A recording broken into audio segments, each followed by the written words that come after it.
L'intégralité de cette émission avec Mamina Masseros à suivre tout à l'heure. 20h30 sur le 341 Canal 7 et 21h15 sur le local.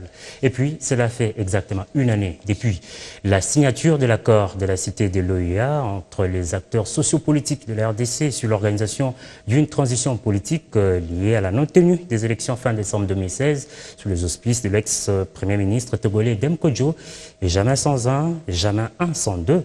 La classe politique congolaise s'est encore retrouvée dans un autre décor, mais dans un contexte à peu près similaire au centre interdiocésain Cinco pour d'autres discussions politiques. Une année après, que reste-t-il de cet accord du 18 octobre 2016? Corneille Moulumba, pionnier de l'UDPS, participant à ce forum, regrette le temps perdu avec l'accord du 31 décembre 2016 en lieu et place de l'accord du 18 octobre 2016.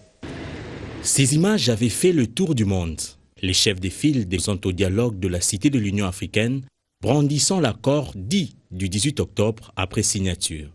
Ces délégués politiques à ces assises content d'avoir permis à la RDC d'éviter une crise qui ne disait pas son nom.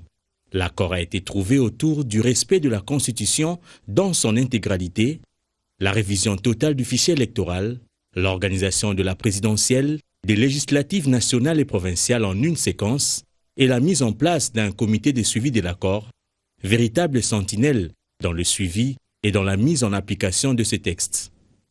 Tous avaient projeté le scrutin pour avril 2018.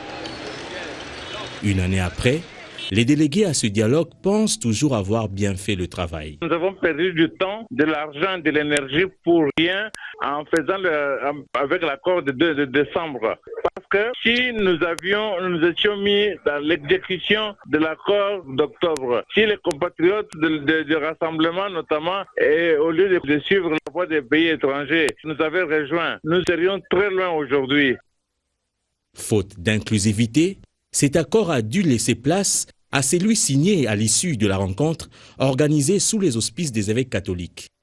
Un document aujourd'hui à la base d'une polémique sur sa mise en application. À la Cité de l'OIA, il n'y avait pas d'inclusivité, mais l'OIA a eu le mérite de poser la problématique du processus électoral au Congo et a accouché aussi des négociations de la Cinco. C'est grâce au dialogue de l'OIA que nous avons pu avoir Cinco. Et puis bon, Cinco, dans la suite de la Cité de l'OIA, nous avons eu un accord qui n'est pas aujourd'hui respecté.